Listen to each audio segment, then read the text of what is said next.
welcome to the Hot Read. So, what is the Hot Read? The Hot Read is not just getting the right picks for the week, and we're going to get the right picks. We're going to go out ahead for week 2, even though week 1 is not even quite wrapped up yet. But it's about getting the right early angles and getting that closing line value. Sweet, sweet CLV. We're trying to get ahead of the number, ahead of the lines, trying to anticipate where will the lines move? What direction are these lines going to go?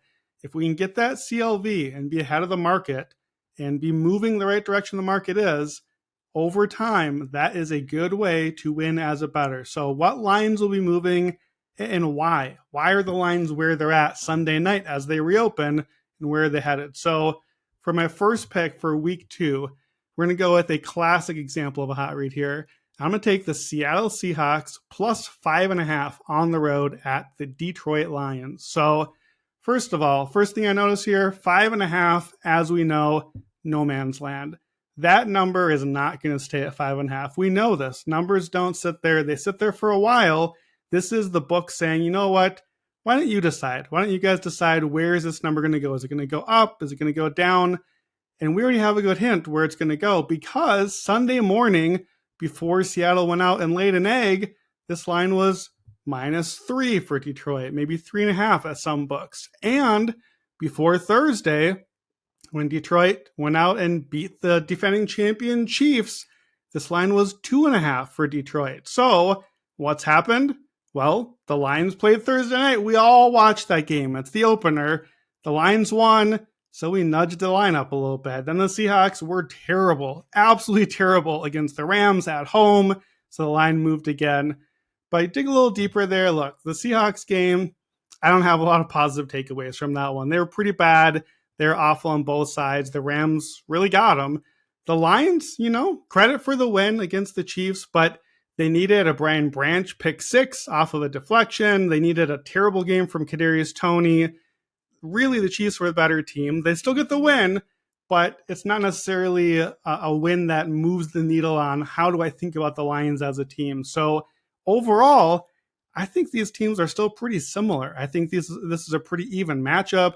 The Lions are not necessarily a huge home field advantage. So we got 2 pretty good offenses, 2 subpar defenses.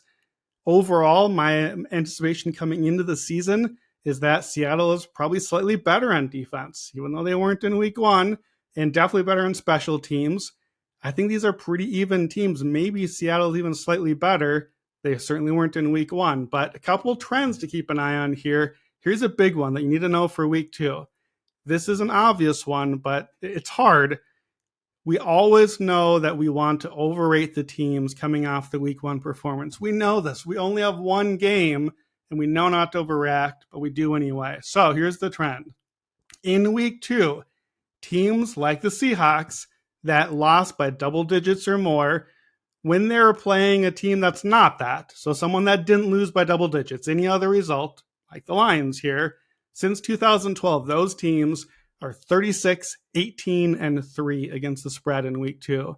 So 67% cover rate. And if you're on the road like Seattle, 24 and 1, 83% cover rate for teams like the Seahawks. We know that it's hard to back a team that looks so bad in week 1, the only game we have to go on, but history says we're overrating the result and baking too much into the line, and that line gives us value here on Seattle. By the way, that week 2 trend we just talked about, that works for the Bears, the Bengals, the Giants, the Panthers, and the Steelers this week. So keep that one in mind. Those are all teams to be thinking about. Well, they looked pretty terrible in week 1, but maybe not in week 2. Additionally, Pete Carroll thrives in this spot. Off of a loss, 61% ATS lifetime. As an underdog, 60% ATS. This is just too many points. We're playing not just Seattle, we're playing the number. We're playing that 5.5 to come down. I think it probably gets down to 4. I wouldn't even be shocked if it gets closer to 3 by kickoff. So last season, Geno Smith shredded this Lions defense. 48 points with Seattle, 320 yards and 2 touchdowns for him.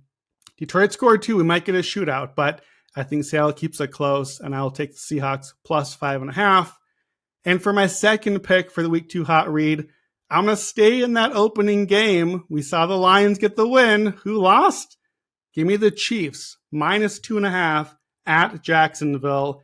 Now, this is not a line that's going to move a lot, but it's all about that key number. We know the 3. We know how important that is. Right now, I get Patrick Mahomes under 3 points. I don't have a lot of rules in life, but if I get Pat under 3, I'm usually going to take it, and I'm taking this one. When Patrick Mahomes is either favored by 3 or less or an underdog for his career, counting the playoffs, 19-6-1 against the spread, 76%. If you get Pat by 3 or less, you just take him. That's it. It's not that hard of a read. And Patrick Mahomes off of a loss, 13-3 straight up. He does not lose 2 games in a row. And in those 13 wins, average win, 15 points a game. He is not screwing around. Every single win by 3 or more covering this line. So we know the Chiefs didn't look good in week 1. What did we see? Well, we saw a team that has new tackles. That took a little time to get used to it, but 1 game helps there. We saw no Travis Kelce, but he was questionable. We think maybe he might play in this one.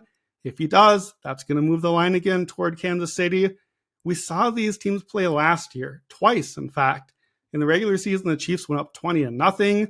They were crushing. Patrick Mahomes averaged about 0.6 EPA per play for the game, shredding the defense. So that was an easy win. In the playoffs, it was closer, kind of. The Chiefs won by 7. They really won by double digits. The Jaguars had a field goal with 8 seconds left. If you remember, that's the game Mahomes got hurt, missed some time, and the Chiefs still really just kind of coasted to victory. So last year, Kansas City had the number 1 passing DVOA offense. They did not in week 1, but we trust Patrick Mahomes. We're going to trust 5 years of data, not 1 week, 1 game of data. And the Jaguars last year, 30th in passing defense. So this is just a matchup. They didn't really make the pass defense much better. Jacksonville wasn't really tested by the Colts this week. Anthony Richardson, the rookie. So we don't really know if their pass defense improved a lot. And don't forget, Jacksonville trailed Indianapolis, rookie quarterback debut with 5 minutes left. And Lawrence wasn't even that great by some of the advanced metrics. So give me the Chiefs. I just think it's a much better team. I know we don't have Chris Jones in all likelihood. We may not have Travis Kelce. I like it anyway. I'll like it at 3 anyway. But if I'm getting it under the key number at 2.5, I'm definitely grabbing this one. Keep it easy. Give me Mahomes at 2.5. Give me the Chiefs. I think this gets at least to 3 easily because everyone else wants the Chiefs and Mahomes too. And it probably gets past 3 if Kelce comes back too. I'm Brandon Anderson. This is the Week 2 Hot Read, and let's get some wins.